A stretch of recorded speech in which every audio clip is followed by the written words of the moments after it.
Okay, we're going to be reading The Giant with Hands of Clay by Dr. Sir Frederick Treves from the book The Elephant Man and Other Reminiscences, published 1924. The first chapter is how we know the story of the Elephant Man and how it has become famous. The rest of the book, however, is a reminiscence, a memoir of various surgeries and patients, famous and unique patients that Treves had. There are also very many tragic and horrific parts of the book. One of them, the most horrific I've personally found, is this story, The Giant with Hands of Clay. So here we go.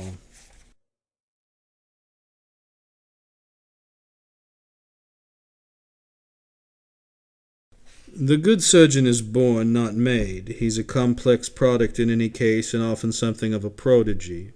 His qualities cannot be expressed by diplomas nor appraised by university degrees. It may be possible to ascertain what he knows, but no examination can elicit what he can do. He must know the human body as a forester knows his wood, must know it even better than he, must know the roots and branches of every tree, the source and wanderings of every rivulet, the banks of every alley, the flowers of every glade. As a surgeon, moreover, he must be learned in the moods and troubles of the wood, must know of the wild winds that may rend it, of the savage things that lurk in its secret haunts, of the strangling creepers that may throttle its sturdiest growth, of the rot and mold that may make dust of its very heart. As an operator, moreover, he must be a deft handicraftsman and a master of touch.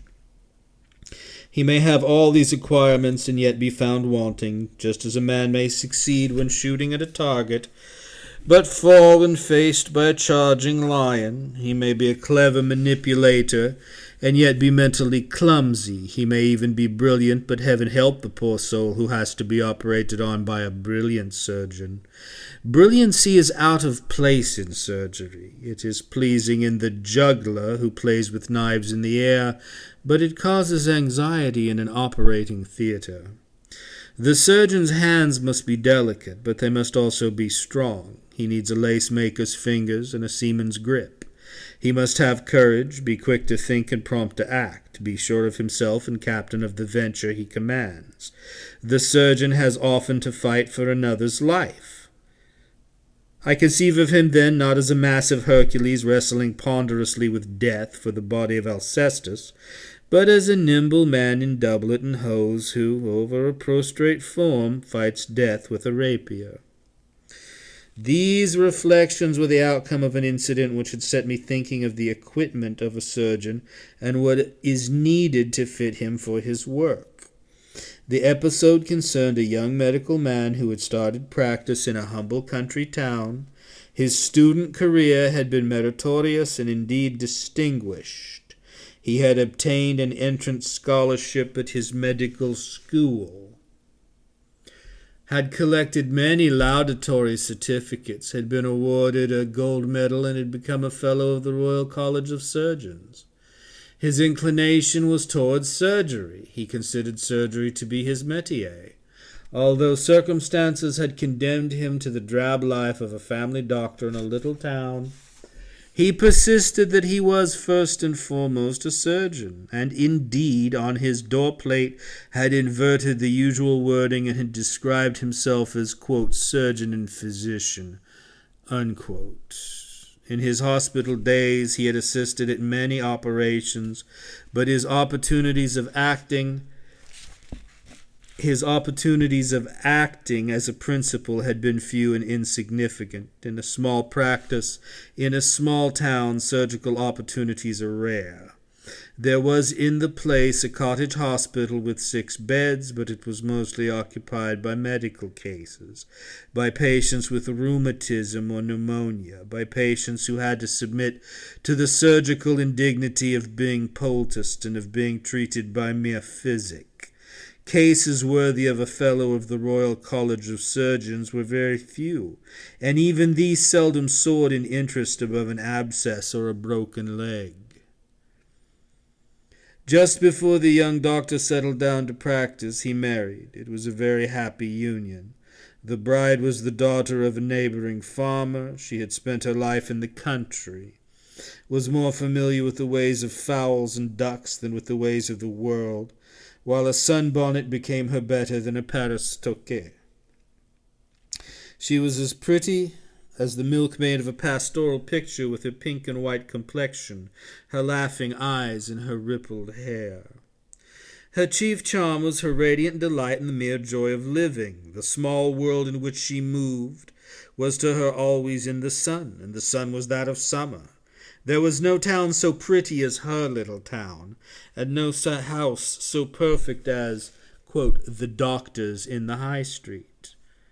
The doctor's was a Georgian house with windows of many panes, with a fanlight like a surprised eyebrow over the entry, and a self-conscious brass knocker on the door. The house was close to the pavement, from which it was separated by a line of white posts connected by loops of chain. Passers-by could look over the low green wooden blinds into the dining room and see the table covered with worn magazines, for the room was intended to imitate a Harley Street waiting room.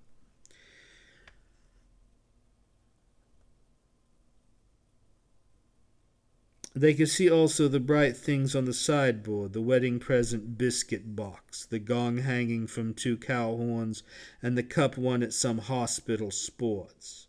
To the young wife there never was such a house, nor such furniture, nor such ornaments, nor, as she went about with the duster from room to room, could there be a greater joy than that of keeping everything polished and bright.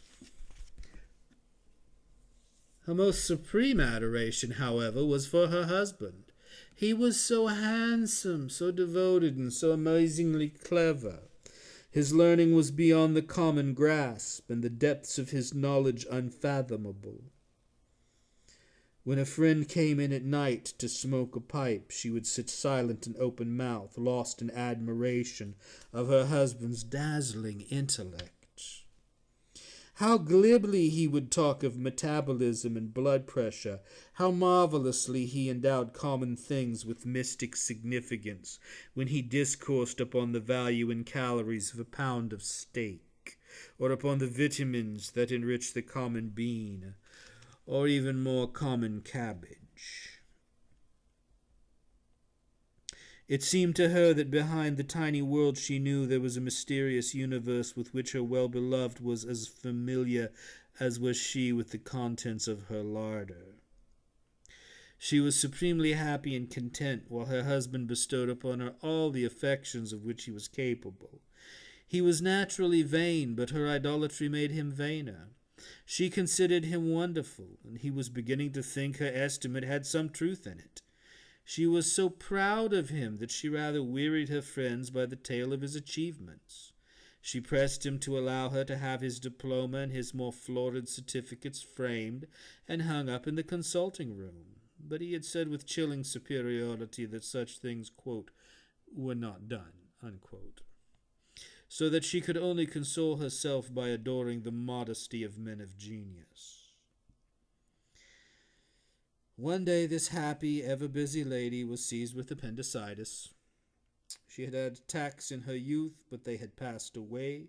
This attack, although not severe, was graver, and her husband determined, quite wisely, that an operation was necessary. He proposed to ask a well-known surgeon in a neighboring city to undertake this measure. He told his wife, of course, of his intention, but she would have none of it. No, she said, she would not be operated on by stuffy old Mr. Heron. He was no good. She could not bear him even to touch her. If an operation was necessary, no one should do it but her husband. He was so clever, such a surgeon, and so up-to-date. Old Heron was a fossil and behind the times. No, her clever Jimmy should do it, and no one else. She could trust no one else. In his wonderful hands she would be safe, and would be running about again in the garden in no time. What was the use of a fine surgeon if his own wife was denied his precious help? In the times. No, Her clever Jimmy should do it and no one else. She could trust no one else. In his wonderful hands she would be safe, and would be running about again in the garden in no time. What was the use of a fine surgeon if his own wife was denied his precious help? The husband made no attempt to resist her wish. He contemplated the ordeal with dread.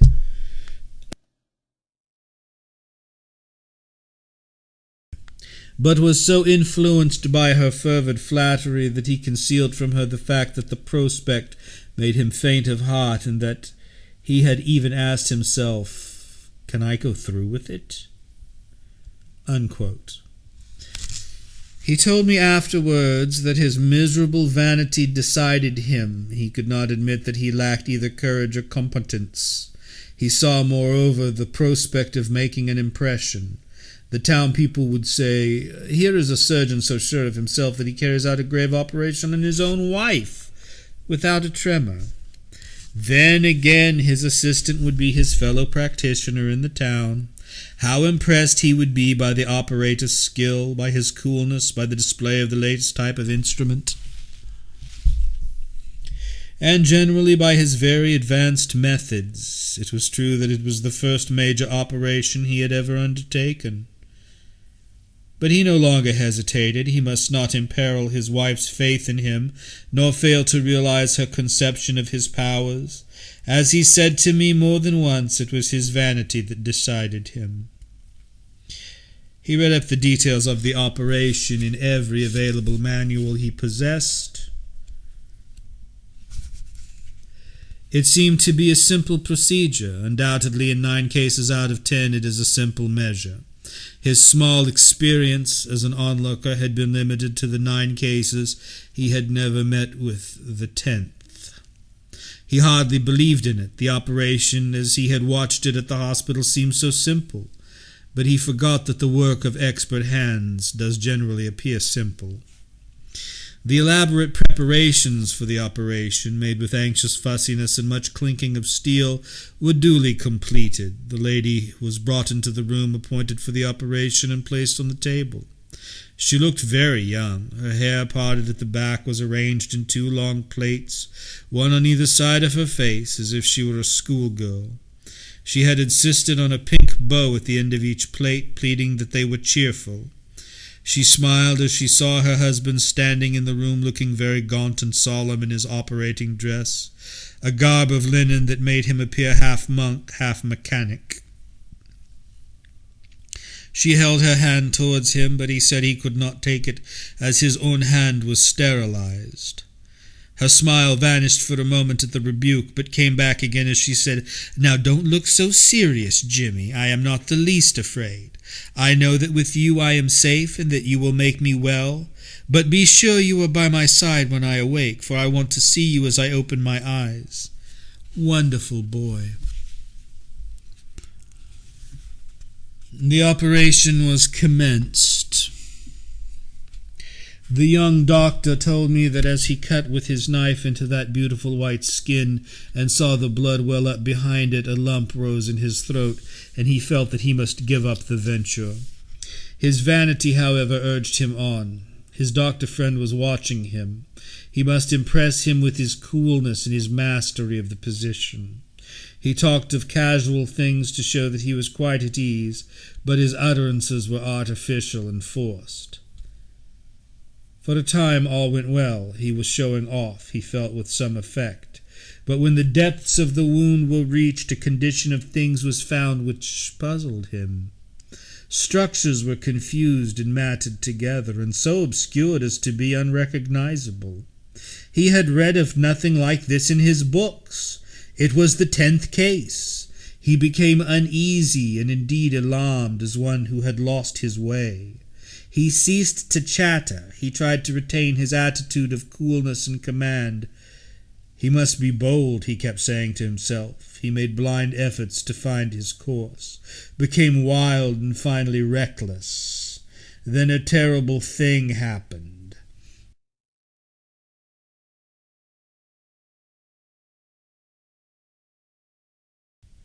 There was a tear. Something gave way. Something gushed forth.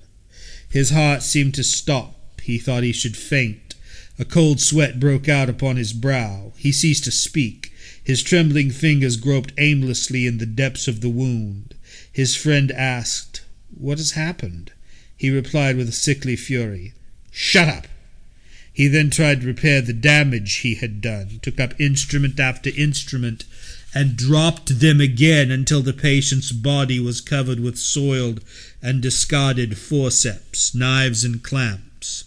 He wiped the sweat from his brow with his hand and left a wide streak of blood across his forehead. His knees shook and he stamped to try to stop them.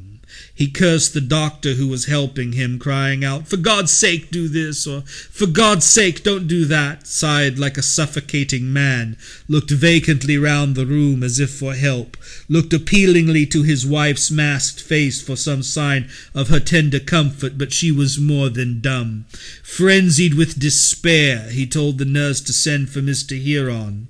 It was a hopeless mission, since that surgeon, even if at home, could not arrive for hours. He tried again and again to close the awful rent, but he was now nearly dropping with terror and exhaustion. Then the anesthetist said in a whisper, "How much longer will you be? Her pulse is failing. She cannot stand much more." He felt that he must finish or die.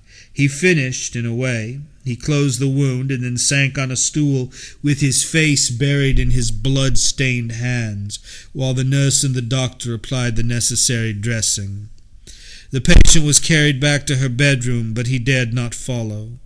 The doctor who had helped him crept away without speaking a word. He was left alone in this dreadful room with its hideous reminders of what he had done. He wandered about, looked aimlessly out of the window, but saw nothing, picked up his wife's handkerchief which was lying on the table, crunched it in his hand, and then dropped it on the floor as the red horror of it all flooded his brain. What had he done to her? She of all women in the world. He caught a sight of himself in the glass. His face was smeared with blood. He looked inhuman and unrecognizable. It was not himself he saw. It was a murderer with the brand of Cain upon his brow. He looked again at her handkerchief on the ground. It was the last thing her hand had closed upon. It was a piece of her lying amid this scene of unspeakable horror. It was like some ghastly item of evidence in a murder story. He could not touch it. He could not look at it. He covered it with a towel. In a while he washed his hands and face, put on his coat, and walked into the bedroom. The blind was down. The place was almost dark. The atmosphere was laden with the smell of ether. He could see the form of his wife on the bed, but she was so still and seemed so thin. The coverlet appeared so flat, except where the points of her feet raised a little ridge. Her face was as white as marble. Although the room was very silent, he could not hear her breathe.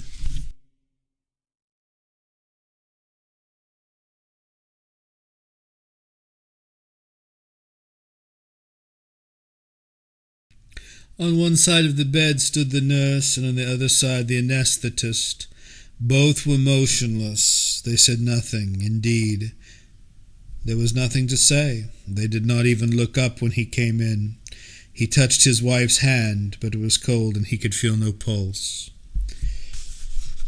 In about 2 hours, Huron, the surgeon, arrived.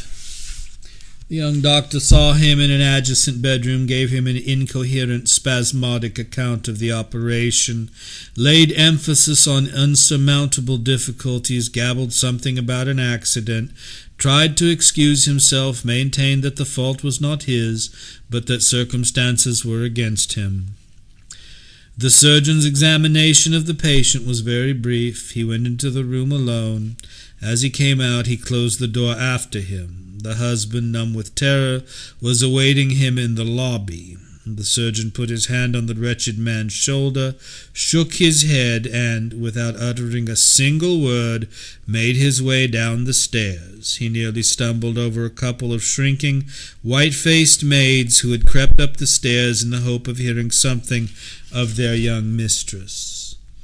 as he passed one, said, "Is she better, doctor?" But he merely shook his head and without a word walked out into the sunny street where some children were dancing to a barrel organ. The husband told me that he could not remember what he did during those portentous hours after the operation. He could not stay in the bedroom. He wandered about the house. He went into his consulting room and pulled out some half-dozen works on surgery with the idea of gaining some comfort or guidance.